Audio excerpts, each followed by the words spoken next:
Robin Sharma के अनुसार जीवन की सबसे उदास करने वाली बात यह है कि जब आप अंत में पीछे मुड़कर देखें तो आपको लगे कि आप कितना कुछ करते हुए और कितना अधिक पा सकते थे। अब्राहम मैस्लो कहते हैं, मानव वंश की कहानी उन स्त्री और पुरुषों की कहानी है जो पूरी क्षमता के साथ सामने नहीं आ रहे। हैल एलरोड कहते हैं, मैं प्रतिदिन सोकर उठता हूँ और हम एक जैसी सामान्य चुनौती का सामना करते हैं। हम मध्यम दर्जे से उठकर अपने जीवन को पूरी संभावना के साथ जी सकें। यह मनुष्य के इतिहास में सबसे बड़ी चुनौती है।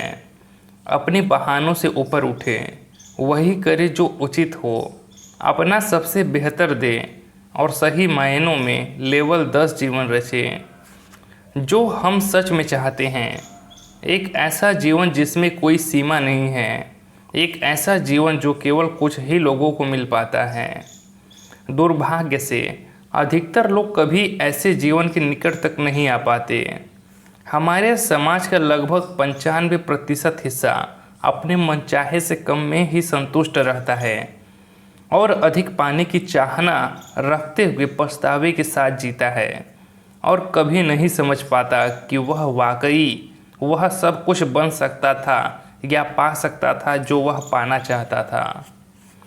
सामाजिक सुरक्षा प्रशासन के अनुसार अगर आप 100 लोगों के 40 सालों के काम के करियर को देखते हुए उन्हें रिटायरमेंट तक देखें तो आप पाएंगे उनमें से केवल 1% धनी होंगे, 4% वित्तीय रूप से सुरक्षित होंगे, 5% काम कर रहे होंगे क्योंकि न चाहने पर भी उन्हें काम करना होगा, 36% लोग मर चुके होंगे और 54% बुरी तरह से बिखर कर अपने मित्रों, परिवार, संबंधियों और सरकार पर आश्रित होंगे ताकि उन्हें देख रेख मिल सके।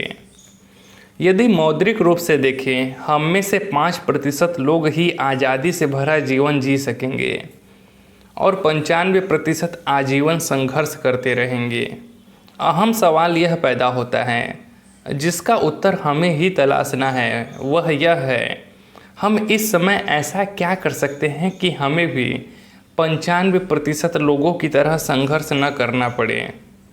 मध्यम स्तर से उठकर शीर्ष पर बैठे 5% लोगों में शामिल होना।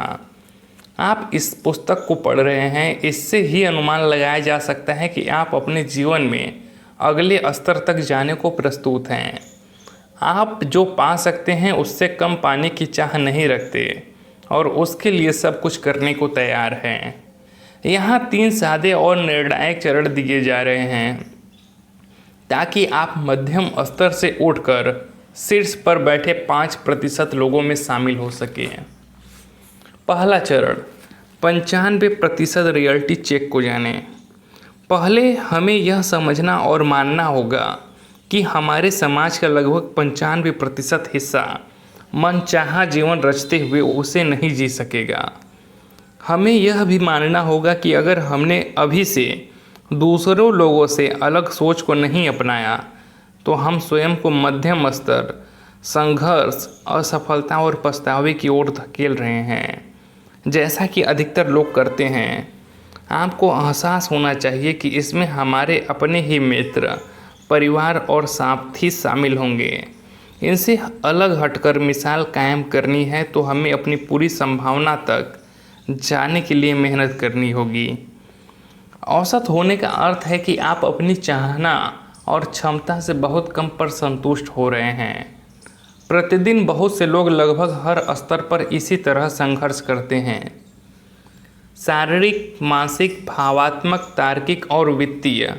आप कोई भी नाम लें, अधिकतर लोग प्रतिदिन उठते हैं और सफलता, प्रसन्नता, प्रेम, संतोष, स्वास्थ्य और वित्तीय संपन्नता के स्तर रचने की कोशिश करते हैं जो वे सही मायनों में पाना चाहते हैं। निम्नलिखित बातों पर विचार करें। शारीरिक, मोटापा एक महामारी है। कैंसर और हृदय रोग जैसी कई बीमारियां आम हैं। आम आदमी बुरी तरह से थका हुआ और उसकी ऊर्जा का स्तर सदा घटा हुआ होता है। अधिकतर लोग दिन में कुछ कप कॉफ़ी या 5 आवर एनर्जी ड्रिंक के बिना अपना काम नहीं कर पाते। उस उत्पाद की सफलता से ही अनुमान लगाया जा सकता है कि लोग शारीरिक रूप से कितने संघर्षरत हैं। दूसरा, मानसिक और भावात्मक। लोग प्रतिदिन अवसाद, उद्वेग और कई मानसिक और भावात्मक रोगों की रोकथाम के लिए दवाएं खाते हैं। जब कभी आप टीवी खोलते हैं तो आपको कई दवाओं के विज्ञापन देखने को मिलते हैं। एक विज्ञापन में एक मध्यम आयु वर्ग का जोड़ा सागर तट पर पतंग उड़ा रहा है और साथ में उनका कुत्ता भी है। तभी एक आदमी संभावित दुष्प्रभावों की झड़ी लगा देता है। क्या आपने कभी स्वयं को थका हुआ, उदास, अकेला, अवसादग्रस्त, मोटा महसूस किया, या कुछ ऐसा जिससे बचने के लिए आप पैसा खर्च करने को भी तैयार हैं? तो बढ़िया, XYZ दवा आपके काम आ सकती है। चेतावनी, इसके कारण अफारा, कब्ज, डायरिया, सिर चकराना, मुंह सूखना, बालों में खुश्की, नींद आना आदि दुष्प्रभाव हो सकते हैं। दरअसल ये दवा आपको जितना फ़ायदा देगी, ये दुष्प्रभाव उससे अधिक हानि कर सकते हैं। इसलिए इंतज़ार न करें, अपने स्क्रीन पर लिखा नंबर आज ही दबाएं। संबंधों के मामले में यह जानते हैं कि अमेरिका में तलाक किसी महामारी की तरह फैला हुआ है। 2 में से 1 विवाह टूट रहा है। दूसरे शब्दों में, जिन जोड़ों ने लोगों के आगे खड़े होकर दिन रात एक दूसरे का साथ देने और अच्छे बुरे वक्त निभाने की कसम ली थी, वही अपने रिश्ते से जूझ रहे हैं। विवाह 30 वर्ष से भी अधिक समय के बाद मेरे 2 प्रिय लोग, मॉम और डैड, हाल ही में अलग हुए हैं। मैं संबंधों के इस संघर्ष की पीड़ा का साक्षी हूँ। वित्तीय, अमेरिका वासी इतिहास के किसी भी समय की तुलना में कहीं अधिक कर्ज के नीचे दबे हैं। अधिकतर लोग इतना पैसा नहीं कमा रहे हैं जितना उन्हें कमाना चाहिए। वे बहुत व्यय कर रहे हैं, कम पैसा जोड़ रहे हैं और वित्तीय रूप से संघर्षरत हैं। यह कोई राज नहीं कि अधिकतर लोग अपनी संभावना से कम के साथ जी रहे हैं।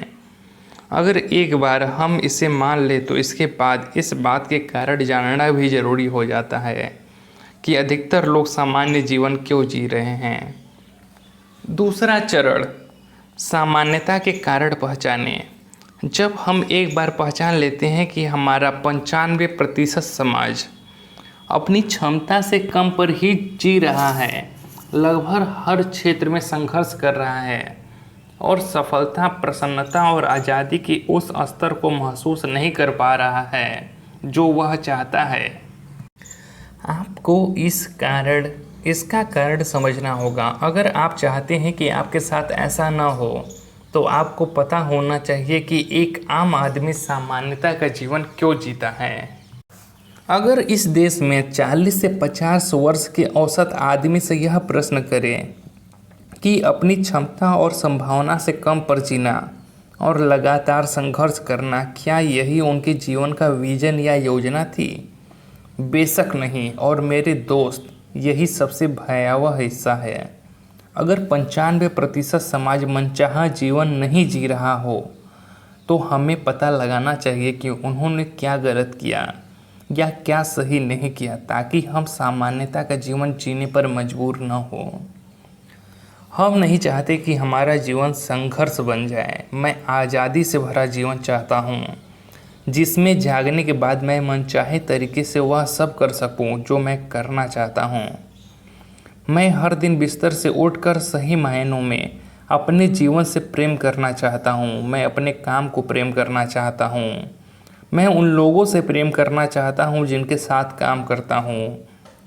मेरे लिए सफलता की यही परिभाषा है। इस तरह का जीवन अचानक नहीं घटता, इसे अपने लिए बनाना चाहिए। अगर आप अपने हिसाब से तय किया गया असाधारण जीवन जीना चाहते हैं तो आपको अपनी सामान्यता या मध्यम स्तर के बुनियादी कारण पता करने होंगे, ताकि वे आपको मनचाहा जीवन पाने से रोक न सके। मेरे अनुसार मध्यम स्तर और अधूरी संभावना के लिए निम्नलिखित कारण हो सकते हैं, वे जिनका आपके जीवन पर गहरा असर है और आप इन्हें हराने के लिए क्या कर सकते हैं। सामान्यता के कारण और आपके समाधान। रियर व्यू मिरर सिंड्रोम जीवन में सामान्यता या मध्यम स्तर आने का एक सबसे बड़ा कारण हो सकता है। रियर व्यू मिरर सिंड्रोम हमारा अवचेतन हमारे आत्म संकीर्ण रियर व्यू मिरर की जकड़ में है, जिसकी मदद से हम लगातार अपने पिछले जीवन को देखते हुए दोबारा जीते रहते हैं। हमने गलती से यह मान लिया है कि हम जो थे आज भी वही हैं, और इस तरह हमने अपने वर्तमान में सच्ची संभावना को बंद कर दिया है, जो हमारे पिछली सीमाओं पर आधारित है। नतीजन हम अपने हर चुनाव को फिल्टर करते हैं। हम सुबह कितने बजे उठेंगे से लेकर कौन से लक्ष्य तय करेंगे और अपने जीवन के लिए किन बातों को संभव करेंगे, यह सब पिछले अनुभवों की सीमाओं के आधार पर होता है। हम एक बेहतर जीवन जीना चाहते हैं, पर कई बार हम इसे उस तरीके के अलावा किसी और तरीके से देख ही नहीं पाते जैसा यह पहले कभी हुआ करता था। शोध बताते हैं कि किसी भी एक दिन में औसत व्यक्ति 50,000 से 60,000 विचारों को अपने मन में जगह देता है। समस्या यह है कि इनमें से 95% विचार वही होते हैं जो पिछले दिन भी हमारे दिमाग में थे, उससे पहले भी थे, उससे एक दिन या महीना या एक साल पहले भी थे। इस तरह हमारे जीवन की गुणवत्ता में कभी बदलाव नहीं आ पाता। किसी पुराने भारी बोझ की तरह हम तनाव, भय और पिछले दिन की चिंताओं को आज भी ढोए रखते हैं। जब भी अवसर आता है तो हम झट से रियर व्यू मिरर में ताक कर अपनी पिछली क्षमता को देखते हैं। नहीं, आज से पहले तो ऐसा नहीं किया, कभी इस स्तर तक नहीं आ सका, मैं बार बार असफल ही होता रहा हूँ। जब भी कभी कष्ट आता है तो हम अपने भरोसेमंद रियर व्यू मिरर के पास सलाह लेने जाते हैं कि हमें कैसे जवाब देना चाहिए।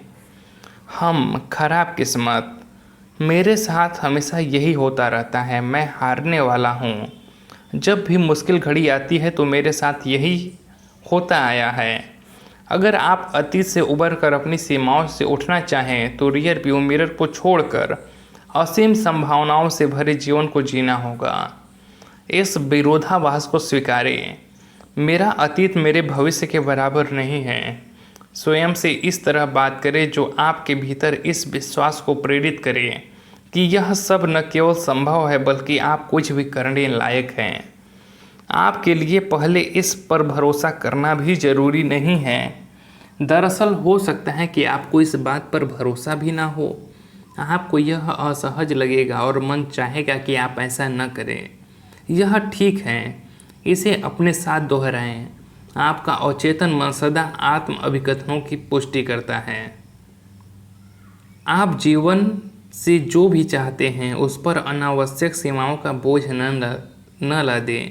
बड़ी सोच रखें और स्वयं को उस बिंदु तक सोचने की अनुमति दें।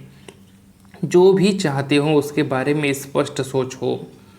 स्वयं को यह मानने पर मजबूर करें कि अगर आप उस पर प्रतिदिन केंद्रित रहेंगे और दृढ़ शब्दों में अपनी बात कहेंगे, अपने विजन की दिशा में लगातार चलेंगे, तो इसे आपकी हकीकत बनने देर नहीं लगेगी।